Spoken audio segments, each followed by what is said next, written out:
Today on Let's Talk, our guest is Mark Nichols, and he's the city's traffic engineer. Welcome, Mark. Well, thank you for having me. Man, there's a whole lot going on around Jonesboro these days in streets, and traffic is the buzzword for everybody out, out on our roads. So can you tell us a little bit about what we've got going on? I mean, we've got some new things. We've got a STIP, which is a state transportation improvement plan, Mm-hmm. and we've got a lot of funding from the state for that. But people are most interested, I think, before we get anywhere else, in the overpasses that'll get people over the train tracks. Tell us about those projects and what's coming up with that. Absolutely. Well, we are fortunate to have a lot of projects coming our way the next few years. We have a lot of traffic and we have a lot of trains in Jonesboro. We have over 60 trains a day that frequent our city, and we have over 44 railroad crossings. And so we're fortunate enough to land some railroad overpass projects through RDOT. We partnered with them, and so we have some big projects coming our way. 44 railroad crossings? Are you talking about streets that intersect with railroads? That's 44s? right. That's right. We have 44, and so there's a lot of conflict, if you will, delay introduced with trains, and that's one of our priorities, is to try to make that as safe as possible. And really, we found that the easiest way and the safest way to have at our crossings is to have a railroad overpass.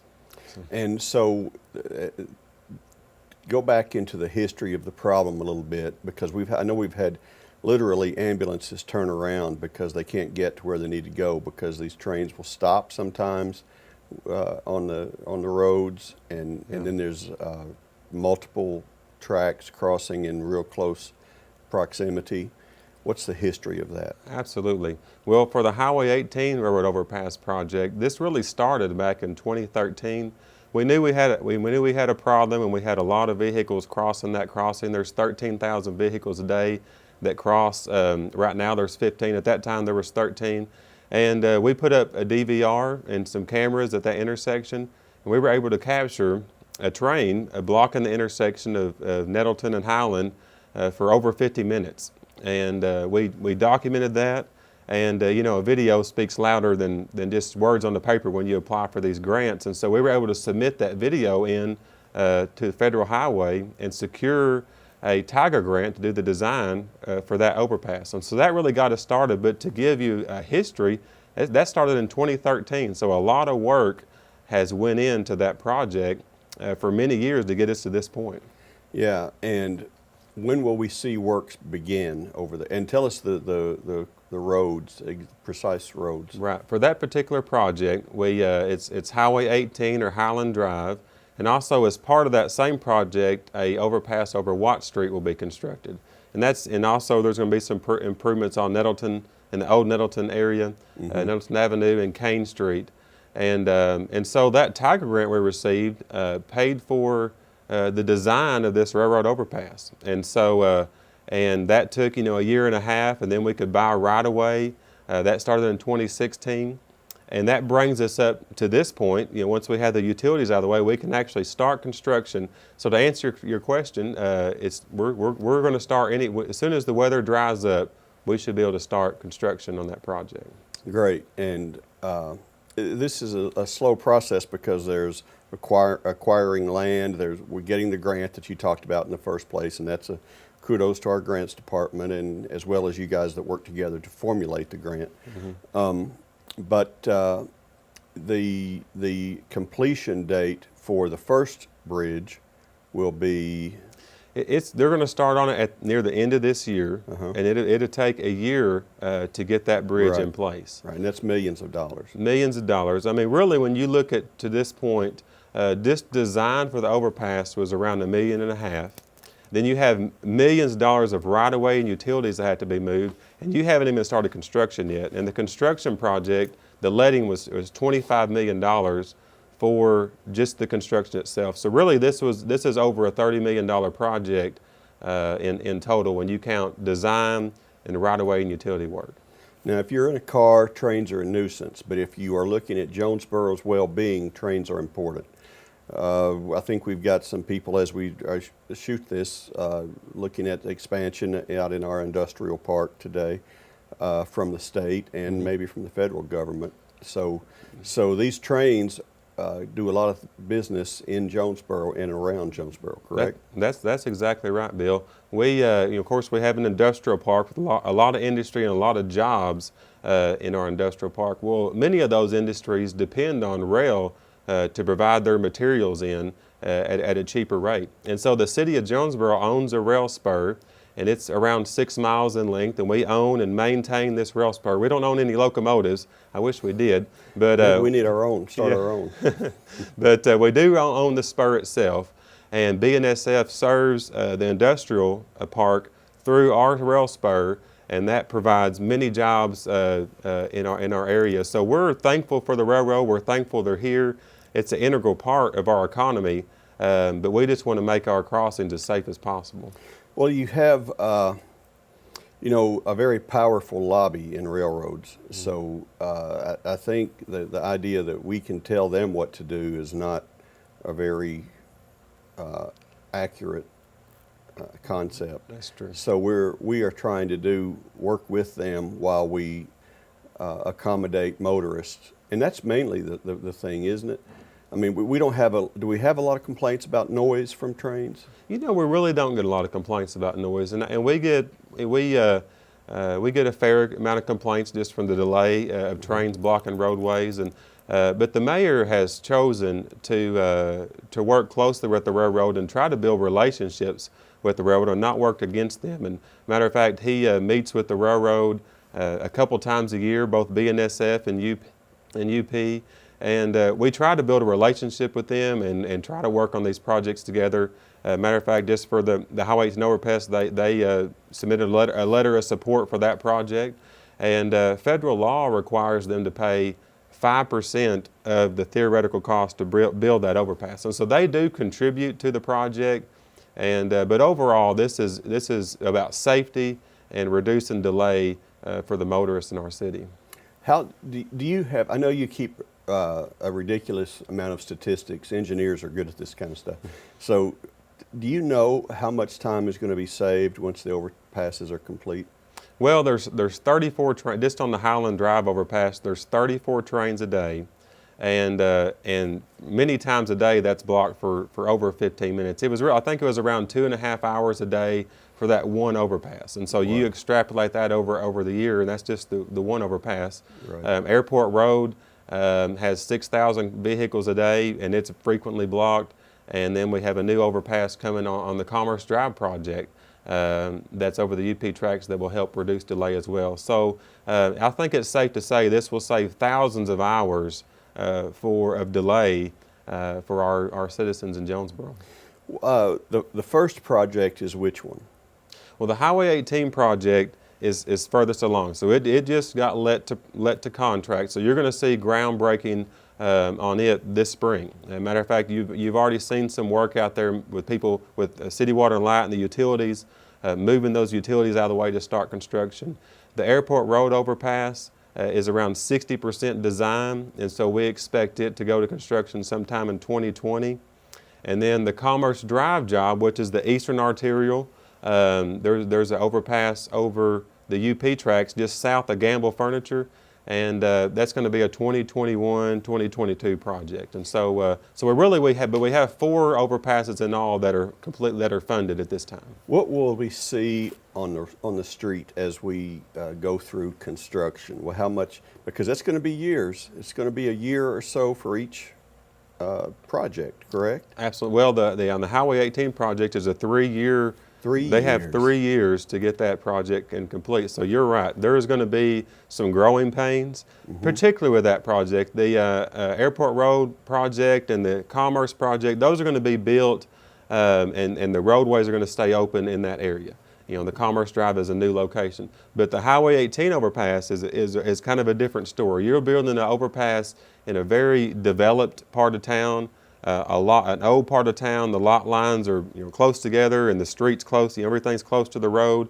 And so there's going to be some delay in construction, but part of that project, we're building an overpass over Watt Street to move traffic from Highway 18 to Watt Street and use Nettleton as a detour while the Highway 18 overpass is being constructed. So really there's about a year's worth of work building the detour route to build the main structure. And so there's going to be some growing pains, there's going to be some delays, but the good thing is the first thing they're going to do is build an overpass over Watt Street, and that's going to take the trains out of the picture for a while. Yeah. Very cool. Now, Mark, you're a young man, but how long have you worked with the city of Jonesboro? I've been here for 6 years, and I was with RDOT for 7 years prior to that. Okay, so you know all about highways and streets, and you keep good traffic counts on pretty much all the arterials of all around Jonesboro. Tell me how you've seen traffic change in your 6 years in Jonesboro.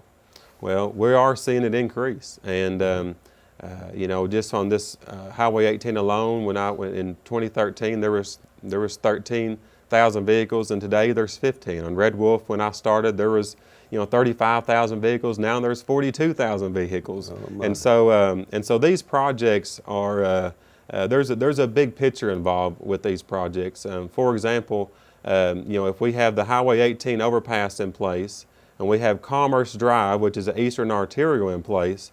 The goal of the project is to give some relief to Red Wolf. So if you can visualize this with me, if you're at the Farville Curve area coming from Brooklyn, you can come down the new Commerce Drive and go over the UP tracks and come down to Highway 18 and turn right and come in Highway 18 and go over the new overpass at Nettleton and Highway 18 and come to the mall.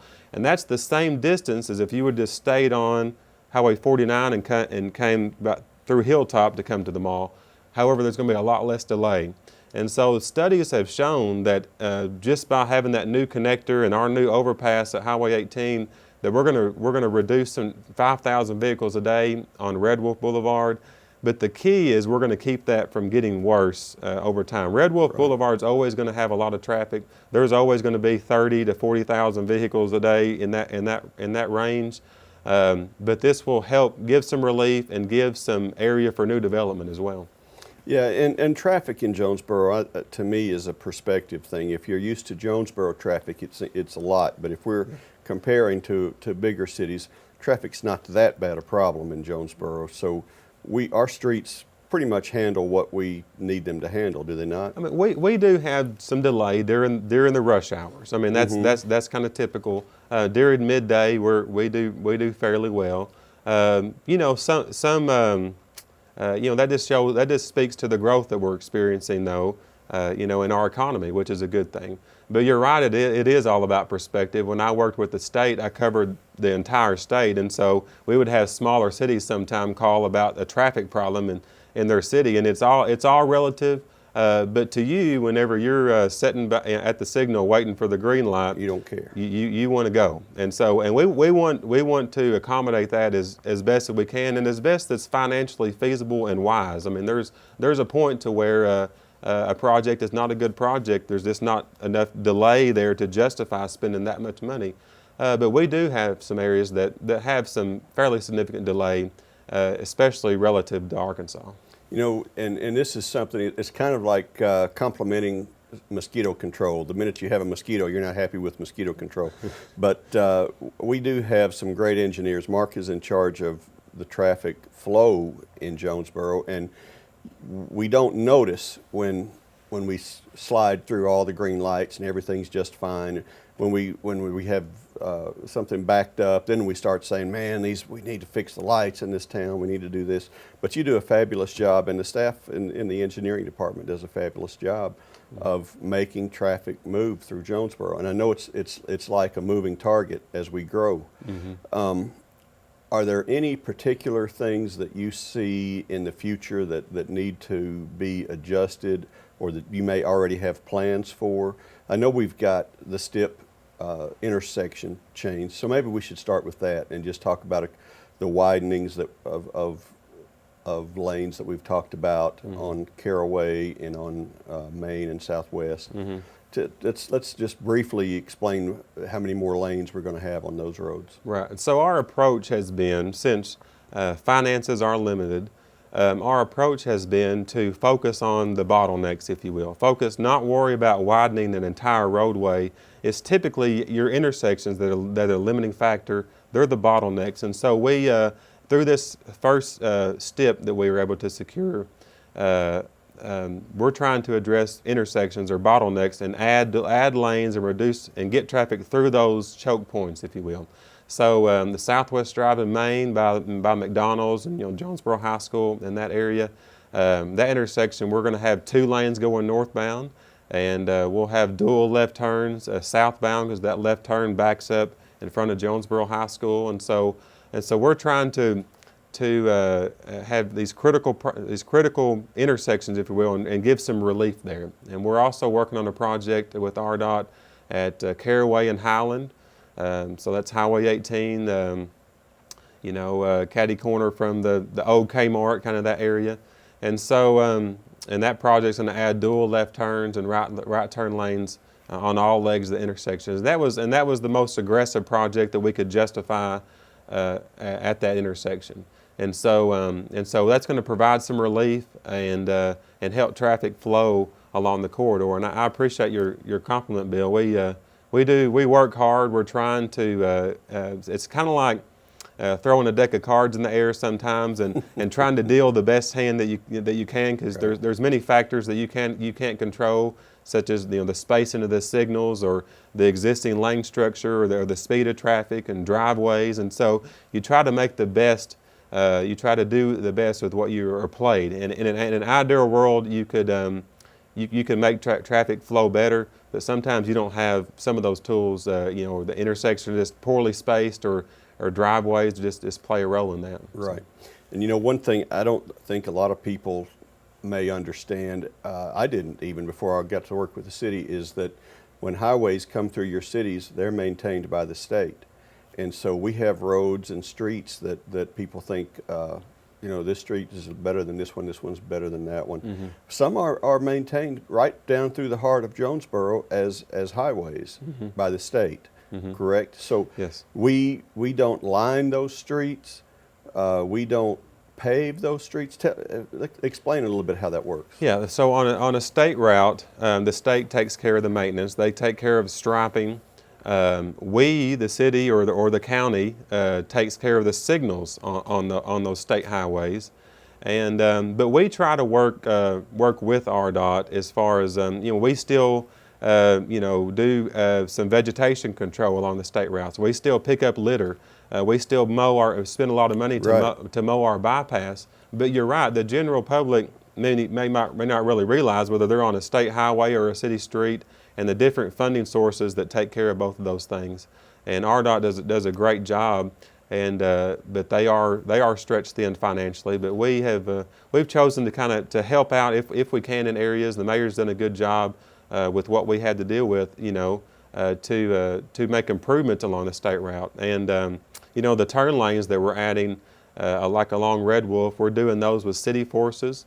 We're getting a permit from RDOT. Those are on state highways, and there's really no state funds involved in that.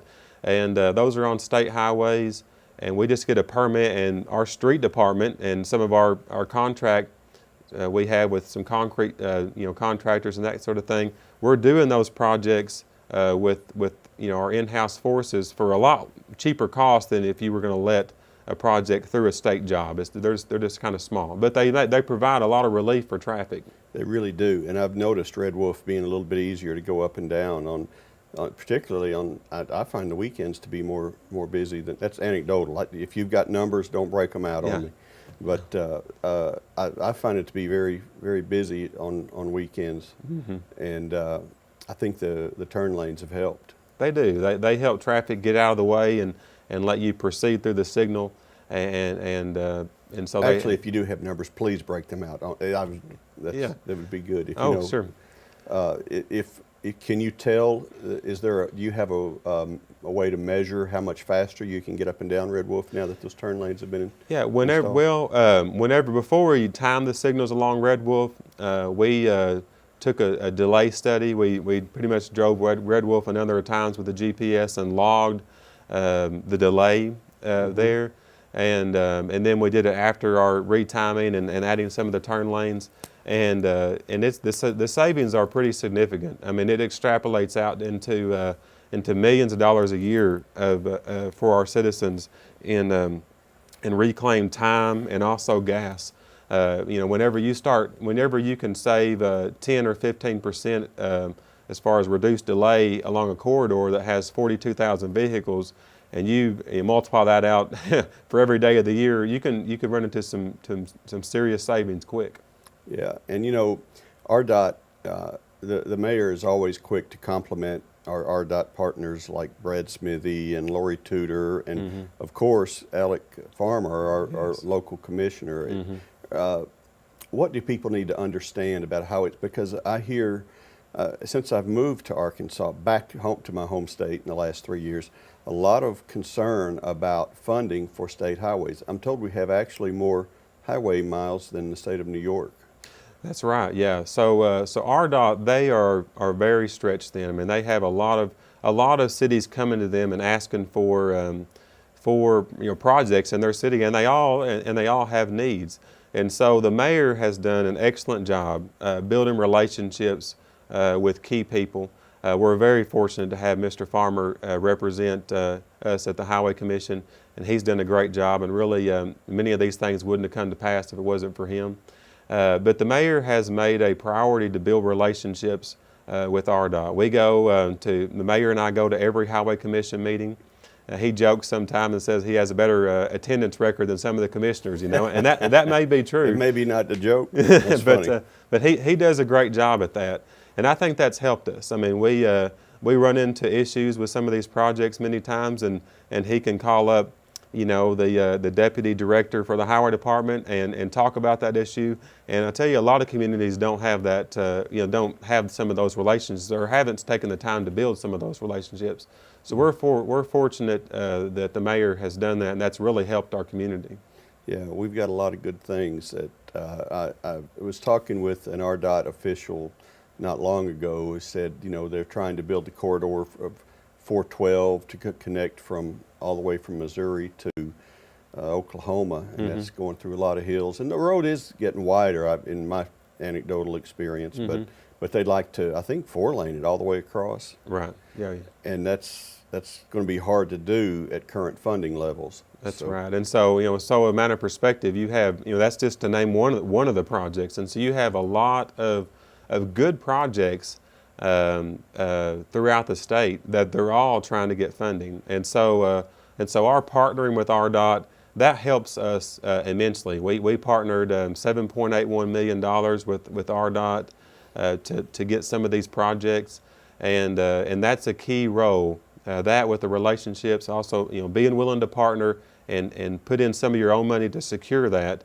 Because RDOT has a difficult time. A lot of times the federal funding is there, but many of these projects are around 80-20 funding ratio, 80% federal, 20% state. Right. And many times RDOT has trouble, coming up with the funds 20%. For the 20% match to get those federal funds here in Arkansas. And so that's where local communities being willing to chip in and help shore up some of that 20%, and you're more likely to get a project. Now, that being said, the project still has to stand, I call it, on all fours. You still have to address safety issues, have enough traffic, reduce delay. Right. And so you still have to address key elements, and your project still has to be a good project, but that does help you float to the top. I see. Very good. Mark, anything else you want to tell us about the streets in Jonesboro? Well, we're just excited to we've been working many years. Like I said, I've been here 6 years, and I feel like I'm just now starting to see some fruition of our work. That's and cool. Starting to see some orange barrels, around the city. Right. And so I'm just thankful.